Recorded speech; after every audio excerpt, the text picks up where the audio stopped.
Integration or polarization? Which way to go? The 31st APEC Economic Leaders Meeting will be held on November the 15th and 16th in Peru. Leaders and senior officials from 21 member economies are meeting in its capital, Lima. Chinese President Xi Jinping is set to leave Beijing on Wednesday, which is today, to attend the APEC meeting and also pay a state visit to that country. He will then pay a state visit to Brazil, where he will attend a G20 summit. But our focus today is on APEC. Founded 35 years ago after the end of the Cold War, the group of now 21 Asia-Pacific economies accounts for 60% of the world's economic output and half of world trade. The region has always been an engine of global economic growth and a driver of free trade. But the big question now is, with the election of Donald Trump, what lies ahead?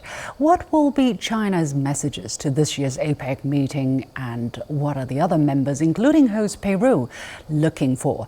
Welcome to The Point, an opinion show coming to you live from Beijing. I'm Lu Xin. I'm pleased to be joined from Beijing by Edgar Perez, American-Peruvian business author and keynote speaker on AI and new technologies. From Brisbane, Australia, by Warwick Powell, adjunct professor of Queensland University of Technology. From Kunshan in eastern China's Jiangsu province, Professor John Quelch, executive vice chancellor at Duke Kunshan University. And from Nanjing, also in Jiangsu province, by Niu Haibing, director of the Institute for Foreign Policy Studies at Shanghai Institute for International Studies. Gentlemen, welcome to The Point. Let's go straight into the topic. It's a very important meeting. As I said, it's founded right after the end of the Cold War. Now, APEC accounts for 60% of world economic output, 49% of world trade.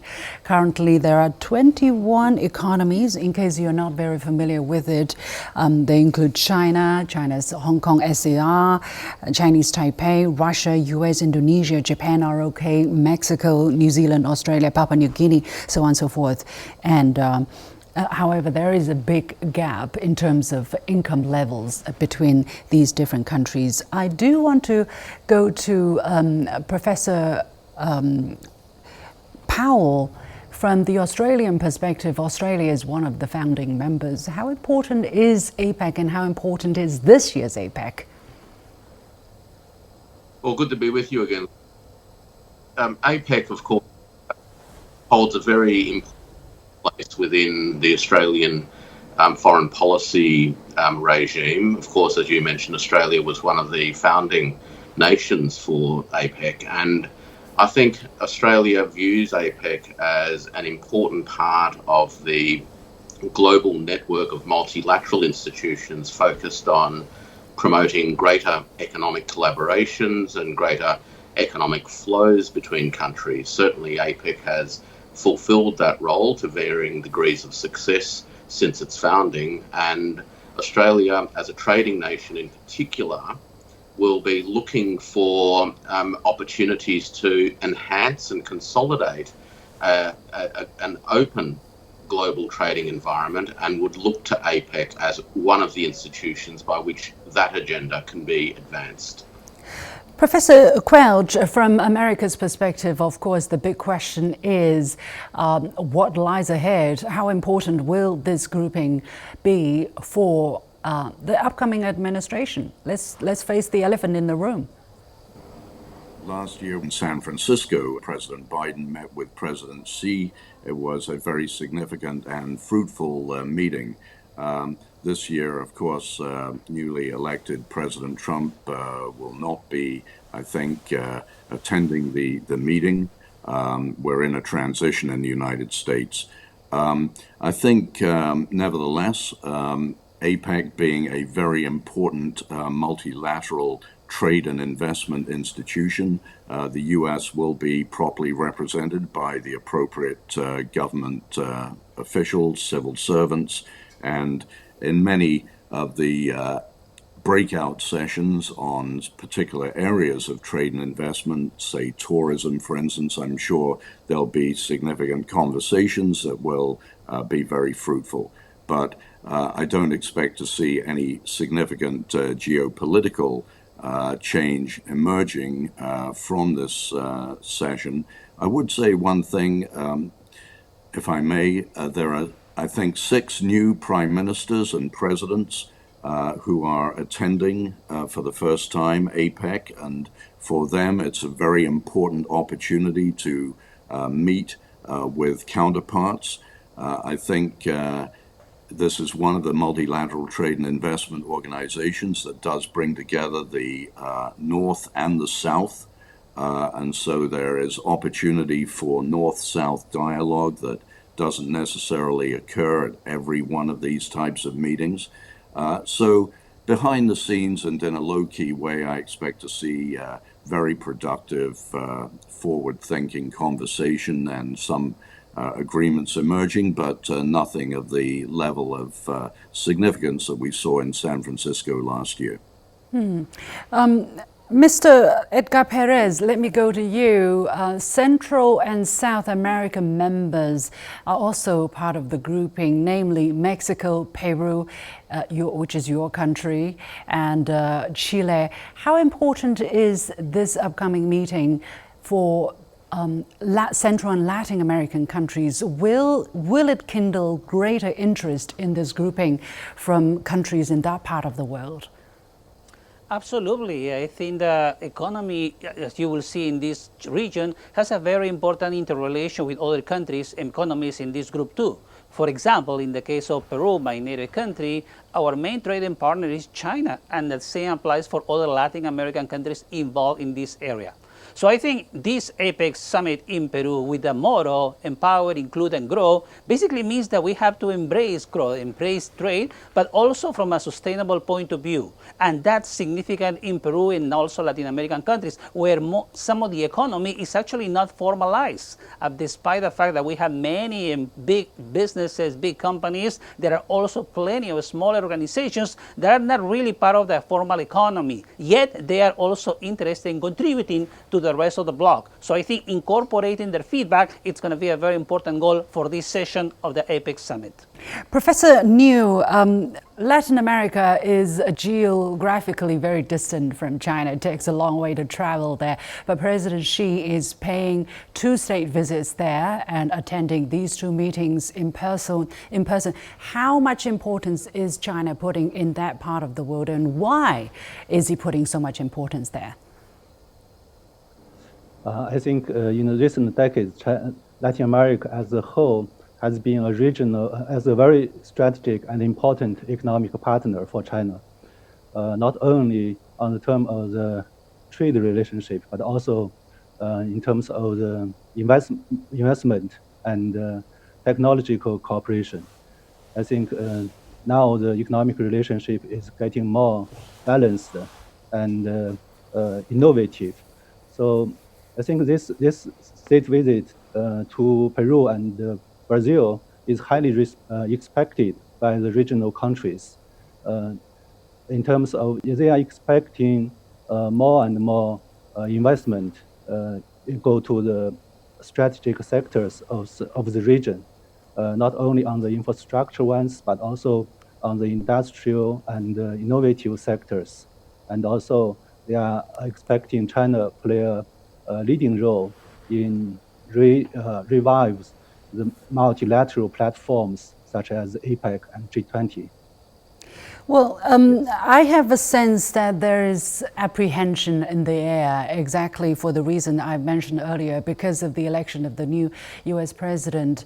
Warwick, do you sense that too? I mean, China's position or the other members' position are pretty consistent, because they have voiced their concern, and they have put it down on the, for instance, very important consensus they have reached, that they want economic integration, they want more trade, more open trade. Of course, it also talks about fair, non-discriminative and predictable trade. But with the new U.S. administration coming, how much apprehension is there? How much certainty or uncertainty is out there, Warwick? Well, I think the only thing at the moment that many people feel certain about is that there's going to be a period of uncertainty. And that uncertainty is going to impact the extent to which APEC is able to continue fulfilling part of its original mission, which is to facilitate and to build more open and transparent trading and investment relationships between participant countries. There is no doubt that most of the members of APEC continue to subscribe to the core philosophy, which is that greater economic collaborations through trade and investment and people flows is in the interests of all participants. The outstanding character in all of this now is, of course, the United States. The United States looks like it is heading down a pathway where it increasingly sees itself as being separated from these patterns of global trade and investment integrations, and to some extent, of course, also the movement of people. Time will, of course, tell the extent to which these protectionist inclinations in the United States become locked-in features of the body politic and its policy positions. But I would certainly be of the view that the concerns that countries have about the United States pulling away from global interactions, these concerns are very warranted. Well, consensus is a key word. The 2024 chair of APEC Senior Officials Ambassador Carlos Vazquez put it this way. He says consensus is APEC's most vital tool and a testimony to our shared responsibility. Professor Quelch, is it likely that this tool will be hanging in the air? Given the predicted uncertainty, what can members do really at this moment? So I think as far as uncertainty is concerned, obviously we're looking closely at the appointments to the new administration. And I think one significant prospective appointment, not yet announced but widely touted, is that of Senator Marco Rubio of Florida to be the next Secretary of State. Senator Rubio has a hawkish position on China that has been well established. But I think that we should be a little bit cautious about taking all of President-elect Trump's statements at face value. Many of his statements have proven to be, if you like, entry-level negotiation positions that don't necessarily play out in reality. I think one characteristic perhaps of President-elect Trump is that he tends to be, from his experience, a bilateral deal maker. Obviously, we know he's a deal maker, but he tends to like to cut deals bilaterally with another party rather than multilaterally. And my guess is that as we see progressive evidence of where he stands on the issue of global tariffs, we're going to see carve-outs, as we call them in the United States. In other words, exceptions, rules that apply to some but not to everybody, according to what the strategic interests of the United States are perceived by President-elect Trump to be. So consensus, I don't think, is necessarily a driving value for President Trump elect. I think, he is concerned to deliver to the American people, and, that is actually the role of every president or prime minister to do that for the people of his nation. And, President Trump is going to do that in a way that maybe emphasizes less consensus than has traditionally been the case in the Biden administration, for example. Well, I think we definitely need to let the facts speak for themselves, and I'm going to turn to Professor Liu here. What I do not understand, for instance, over the past 30 years, average tariffs across APEC economies have actually come down from 17%, 17 to 5%. That is the average tariff, and APEC countries have been the engine of economic growth. Actually, they contribute to 70% of the world's economic growth. Does that actually tell us that economic and trade interactions, cooperations actually contribute, and lowering of tariffs over the longer term has been conducive to the welfare of countries in the region, including the United States? Yes, I do think so. I think that's why the countries are still evaluate the APEC as a platform to facilitate the trade and the investment across Asia Pacific. So I think this is still the direction that our economies are working towards. But the main challenge now is from the developed countries' economies. They are trying to adopt the new measure of protectionism. I think, but for the members of countries like Mexico, Vietnam, Peru, and China, they are lowering their tariffs and to do more to facilitate the mutual trade and investment. So I think there are two directions at the same time, but I think the general direction is clear, and the APEC for this year is adopting a very pragmatic method to a policy position to promote the cooperation, especially on the inclusive and sustainability growth of the region. So I think that's the biggest consensus. Mr. Perez, let's come back to Lima, and we have actually been reading a lot here on the Chinese press about a mega port which is about 80 kilometers away from the capital Lima, that's called Chancay, and it's built with China's cooperation, of course, and President Xi is expected to inaugurate this new mega port. What is the significance of this port for Peru and for regional countries, and why is this project so much highlighted? Is there a message there that is meant for not just countries in the global north, but also for countries in the global south? Absolutely. I think the development of the Chancay Port represents a very significant development in Latin America overall, not only for Peru, but also for neighboring countries in the region. Why so? When you think about the interactions of our economies, obviously China and other Asian economies are very important partners. As of today, if you would like to export from South America, whether it's going to be agricultural products, fishing, or mining products, that's something that is going to take around 40 to 45 days, because most of the ships that can actually come to Peru will need to eventually go to Mexico or the United States to go into the big freight that actually can go across the Pacific Ocean. That takes a long time. Chancay Port will actually have a very important infrastructure change. In this case, we will be allowing big ships, the biggest ships in the world, starting with 16,000 containers all the way to 24,000 containers in the near future. That's a big investment in Peru, and also that means that not only Peru, but also other countries will benefit.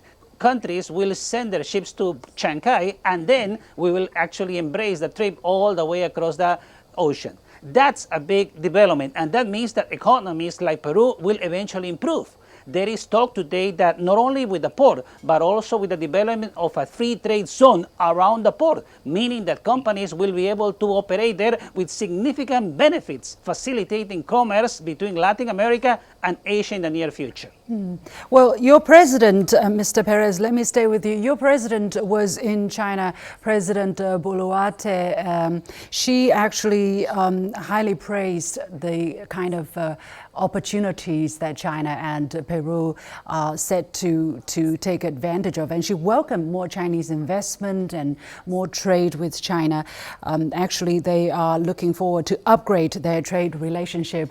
But there are criticism, of course, saying China is, building the port to extract raw material from that part of the world, the kind of rhetoric we have been hearing. What is your personal take? Why is Peru's president looking forward to greater economic interaction instead of saying, give me what I give you in absolute reciprocity?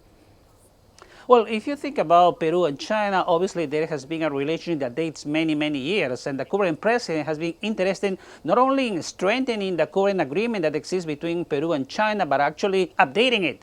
If you have been living under the rock, you probably haven't heard about artificial intelligence. But these type of new technologies and digital economies actually are now bringing new opportunities for our countries. China is a global leader in technology, and that means that countries in South America, not only Peru, will look at China as an opportunity to learn to digitize their economies, to be able to embrace these new opportunities, because at the end of the day, if you look at global growth and APEC growth as well, these new technologies will bring the new wave of growth. If you look at the estimation of economic growth for GDP this year for our economies, in 2023, the growth estimated was 3.4% across APEC member economies. For this year, that growth is potentially coming down a bit to 3.3, meaning that the only opportunity for the economy to continue growing is to embrace technology. And which other country in the world will provide that technology to Latin American country? That might be coming from China, which has a very competitive proposition for our economies.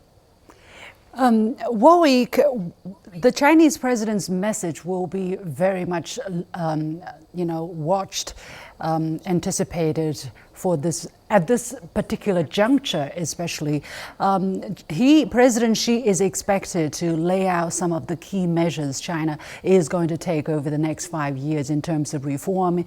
As our previous speaker just talked about, a lot of countries are looking for what China is planning to do in terms of economic and development opportunities for their country. What kind of messages do you think President Xi is going to send, and how do you think countries in the region are probably expecting the kind of certainty or maybe opportunities coming from Chinese growth and reform initiatives? The fundamental message will focus the fact that we're talking about, we all coexist on the same planet and therefore have the same shared responsibilities and opportunities, and we can only realize those through intensified collaboration and cooperation. I think that that's the first fundamental message that President Xi will deliver at this meeting, which of course is the continuation of a message that President Xi has delivered for a long time now.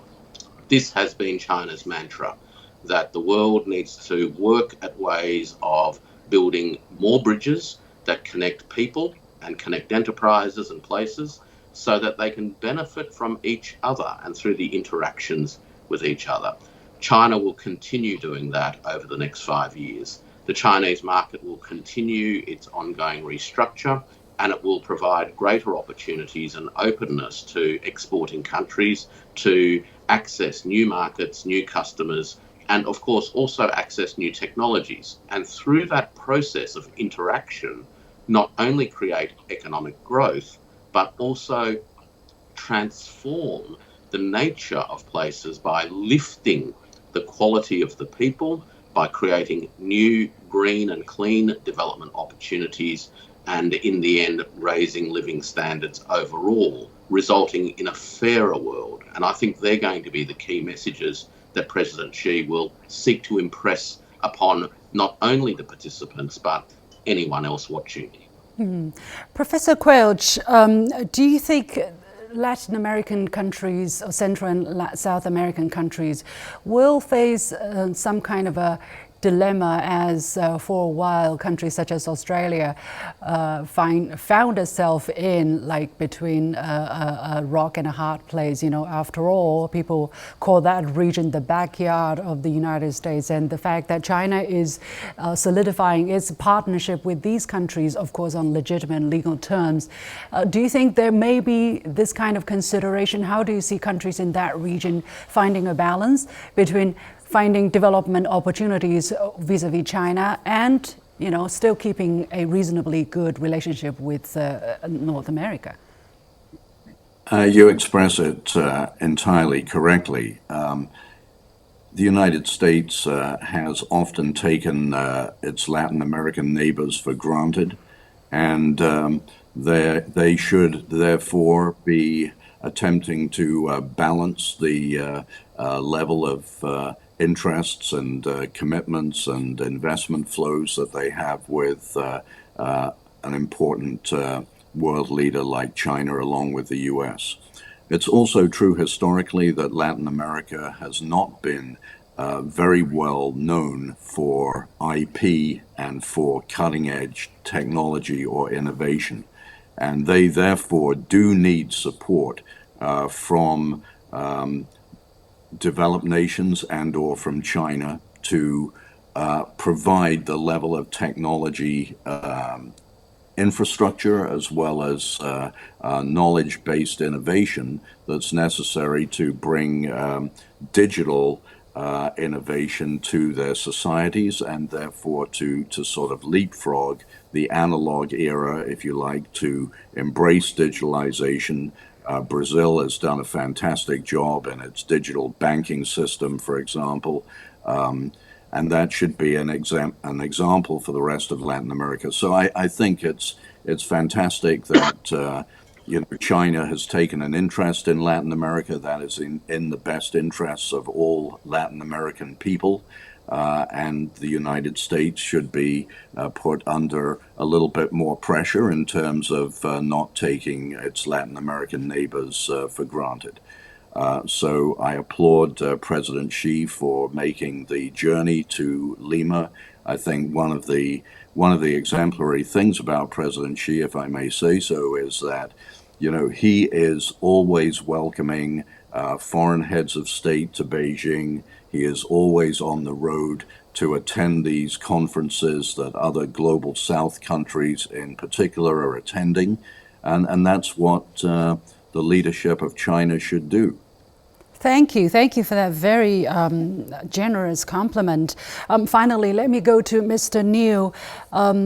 Is China getting ready to buckle up with the kind of prospective appointments that are leaking out of Washington? And how strategically patient will China be in facing with these kind of potential shock waves?